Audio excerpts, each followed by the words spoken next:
Lucha de contrarios, donde no se pueden dirimir las diferencias sin la confrontación política. La lucha de clases y gravemente, ¿está superado ya? No está superado porque en el mundo y en Colombia hay hambre, hay pobreza, hay explotadores. Mientras haya explotación, mientras haya modelos neoliberales, mientras haya crímenes de Estado, no están superadas las diferencias. ¿En dónde se ha resuelto ahora, en este siglo XXI, un problema social mediante la lucha de clases?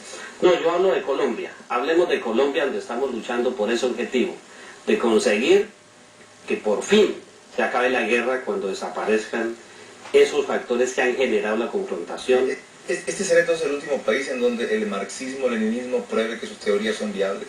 Bueno, yo no sé si el último, pero uno de los países donde estamos luchando por acabar esas diferencias de clase es aquí en Colombia. Examinemos un caso más reciente, porque usted también es miembro de la Comisión Internacional de las FARC, entonces no me eluda los temas internacionales, donde esto sí pasó, que fue en Nicaragua. Los sandinistas ganaron por la vía revolucionaria, luego fracasaron por la vía electoral. Yo respeto mucho al pueblo sandinista y lo admiro, por eso no tengo ninguna autoridad, ni es mi deseo ponerme a calificar si lo que ellos hicieron fue bueno o malo. Ellos allá en su lucha y nosotros en la nuestra. Veamos otro caso, el de Cuba, que llegó al poder por esa vía, pero después de 45 años no ha sido capaz de evolucionar la revolución por la misma vía. Valoramos y respetamos profundamente la revolución cubana y de su comandante en jefe. Nosotros esperamos que ellos logren ese objetivo y de hecho, ¿en qué país de América Latina está resuelto el problema de la salud y de la educación de sus niños pago por el Estado? En Cuba. Solo allí. Nadie le puede negar ese logro de la revolución. Pero la libertad de expresión, comandante. Pero la iniciativa privada, comandante. Bueno, no, eso son los bajísimos, comandante. Bueno, pero eso está compensado con los subsidios que les dé el Estado a los pobladores. Es decir, estamos condenados a tener o lo uno o lo otro. ¿No puede haber una sociedad que tenga todo de lo básico al mismo tiempo, cree usted? Sí, yo sé que ese es el objetivo del sistema cubano, pero no quiero hablar más de eso. Hablemos de lo que queremos aquí en Colombia. Nosotros no queremos en Colombia, no estamos detrás de calcar la experiencia cubana, ni mucho menos la nicaragüense que falló, ni tampoco la Unión de Repúblicas Socialistas Soviéticas que también falló. No. Queremos algo particular para Colombia. Permita salir de la pobreza, que permita salir del atraso, porque como usted bien sabe, Colombia es un país inmensamente rico, con una posición geográfica privilegiada. No tiene el derecho nuestro pueblo de seguir muriéndose de hambre. En Colombia tenemos más de 30 millones de colombianos en la pobreza. ¿De 39 millones de habitantes que son más o menos? 44 millones de colombianos. Sí, solamente el 5% de los colombianos tiene de todo, la burguesía, es la clase dirigente. 65% pobres en este país. Sí. 75 en el Ecuador. Sí, exacto. ¿Sabe cuál es uno de los mecanismos para salir de la pobreza? El TLC. Colombia, su país, está negociando simultáneamente con el nuestro y con el Perú un TLC con los Estados Unidos. Le van a abrir ese mercado a todos los productos colombianos. Ese negocio es para Estados Unidos, no para nuestros países.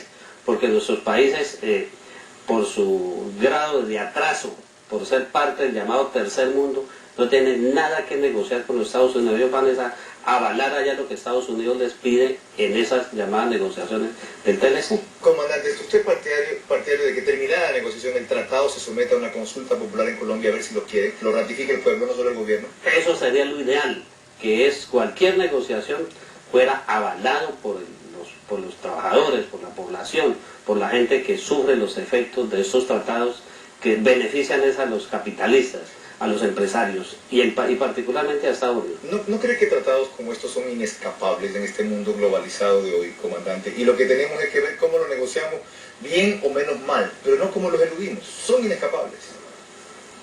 En Cuba no tienen ningún tratado de TLC. ¿Y ahí están? Comandante, pero en Cuba la pobreza es generalizada. Entonces no es tampoco un ejemplo de producción. No, yo no estoy hablando de que en Cuba están todos los problemas resueltos. Estoy hablando de que han logrado éxitos que no han podido lograr ninguno de los países del capitalismo. Sí, es lo que usted dice, en salud y educación, pero no en producción. Bueno, pero ¿qué pasa? Subsidios soviéticos primero y ahora con subsidios. Sí, pero pensemos lo que tiene Cuba. Contra Cuba está todo el tiempo Estados Unidos, el imperio más grande del mundo, bloqueándolo, amenazándolo, hostigándolo con el propósito de asfixiar esa revolución.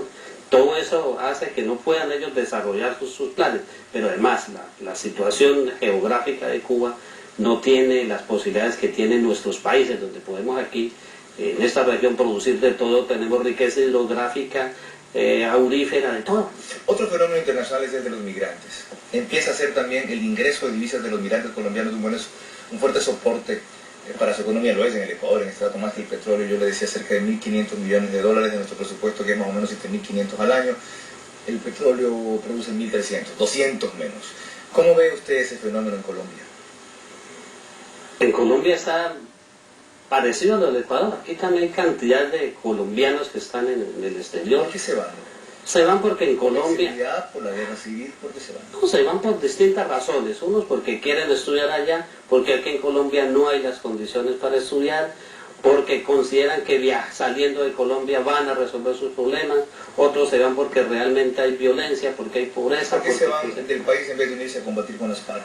Bueno, eso sí, porque falta mayor trabajo hacia ellos, porque falta que aumente el nivel de conciencia y porque mucha gente no tiene el interés de luchar, sino de resolver sus problemas personales. Bien por combatir en las FARC. En las FARC no se le paga a nadie, y si una persona no tiene conciencia y no de conseguir para él, para el lucro personal, pues obviamente no va a sacrificar su vida ni nada por la lucha del pueblo. ¿Cómo financia los costos de su ejército, comandante, si no se le paga a nadie? ¿Cómo? ¿Cómo financia los costos de su ejército si no se le paga a nadie? En las FARC no se le paga a nadie porque quien ingresa a las FARC ingresa por voluntad y por tiempo indefinido. A las FARC a los integrantes de las FARC lo que se nos da aquí es lo que necesitamos para subsistir. Ese uniforme de la organización no es mío, también me lo pongo, pero no es mío. Ese fusil es de la organización. Usted tiene Lo que yo tengo es de la organización. ¿Qué ha significado en cuanto a su vida familiar? ¿Tiene familia? ¿Se puede tener familia? Tengo familia y la quiero mucho. Y mi familia creció de que vine de las FARC. Es todo el pueblo colombiano y también los pueblos vecinos de Colombia. ¿Y en cuanto a sus hijos genéticos? Sí, estudian. ¿Y en cuanto a su esposa? Ella ocupada de lo de ella y yo en lo mío. ¿Vale la pena dejar la familia genética, para llamarlo así, ya que usted considera familia a todo el pueblo colombiano, por un ideal incierto?